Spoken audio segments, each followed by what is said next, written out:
दोस्तों, welcome to my YouTube channel concept मस्ती पे आपका स्वागत है। आप देख सकते हैं जो आप हमारे स्क्रीन पे रसिया वर्सेस यूक्रेन, कौन कितना मजबूत, किसका डिफेंस कितना मजबूत है, कौन बेहतरीन है, कौन अभी तक युद्ध में कौन किस पे भारी पड़ा है, कौन नाले पे दहला मारा है, कौन 19 है और कौन 20 है, सारे चीज़ों का मैं इस वीडियो में आपको बताने वाला हूं। तो बन रही है मेरे साथ रसिया वर्सेस यूक्रेन को जो युद्ध चल रहा है, जो वार चल रहा है, और साथ ही साथ ये कयास लगाए जा रहे हैं कि मतलब वर्ल्ड वार थर्ड होगा कि नहीं होगा।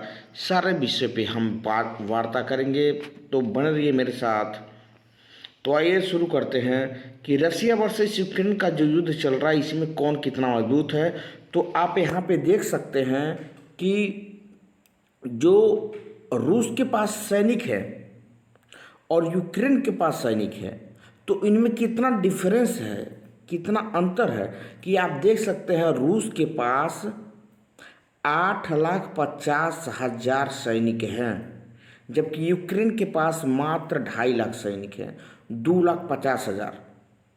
जबकि रूस के पास कितने सैनिक हैं? 8,50,000 सैनिक हैं, जबकि यूक्रेन के पास तीनों मिला करके थल सेना, जल सेना और वायु सेना तीनों मिलाकर के 2.5 लाख सैनिक अवेलेबल हैं, जबकि रूस के पास 8,50,000। ठीक, आगे बात करें, अगर हम टैंकों के विषय में बात करें तो जो टैंक है जो रसिया के पास है वो, अर्थात रूस के पास, वो 12,000 प्लस है। 12,000 टैंक का अनुमान लगा सकते हैं आपकी 12,000 प्लस टैंक यहाँ पे है, और जबकि यूक्रेन के पास सिर्फ और सिर्फ 2,600 टैंक है। तो आप अनुमान लगा सकते हैं कि कितना भयंकर, कितना डिफरेंस है रूस और यूक्रेन की डिफेंस में, मजबूती में।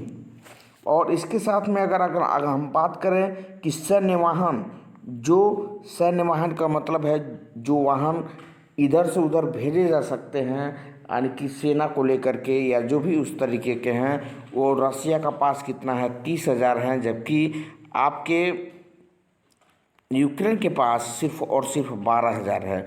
तो 30,000 के रेस्पेक्ट में 12,000 मान लीजिए यूक्रेन के पास है। और तोप की अगर हम बात करें, तोप किसके पास कितना है, तो आप देख सकते हैं तोप जो है वो रसिया के पास 14,000 है, जबकि यूक्रेन के पास केवल और केवल 3,000 तोपें अवेलेबल हैं, उपस्थित हैं।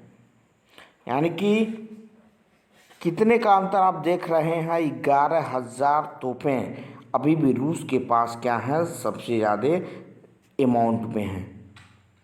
तो उसके बाद से अगर हम देखें नौसैनिक पोत की बात करें तो 600 प्लस नौसैनिक पोत हैं, जबकि यूक्रेन के पास सिर्फ और सिर्फ 38 पोते हैं। ठीक, अगर पनडुब्बी की बात करें, मरीन जो पनडुब्बी जो पानी के अंदर डूब करके चलती है, पनडुब्बी बोलते हैं, तो पनडुब्बी की अगर बात करें तो रूस के पास 70 हैं, जबकि यूक्रेन के पास 0 है, अर्थात एक भी यूक्रेन के पास पनडुब्बी नहीं है।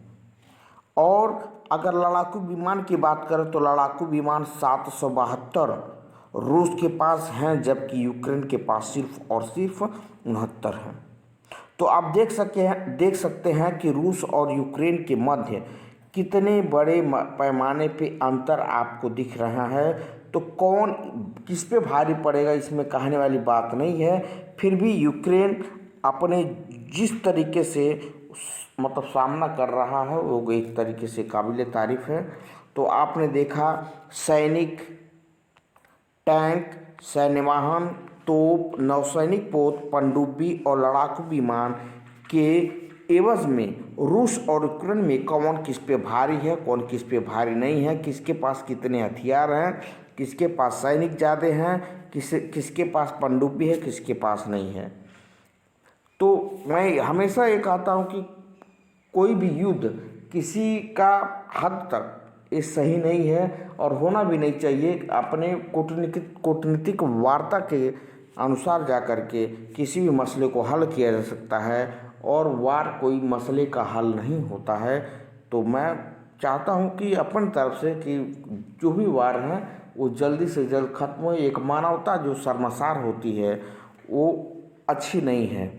तो रूस मतलब तुरंत ऑन द स्पॉट किसी भी तरीके से, चाहे कोई भी देश सामने आए और इस तरीके से इस मामले को, मैटर को सुलझाए और क्या हो, जो वर्ल्ड वार का जो खतरा पूरे देश में मंडरा रहा है वो कहीं ना कहीं ख़त्म हो और दोनों देश आपस में मिलकर के, रूस और यूक्रेन, एक टेबल पे आएँ, एक दूसरे से वार्ता करें, किस तरीके से समस्या का निपटारा हो।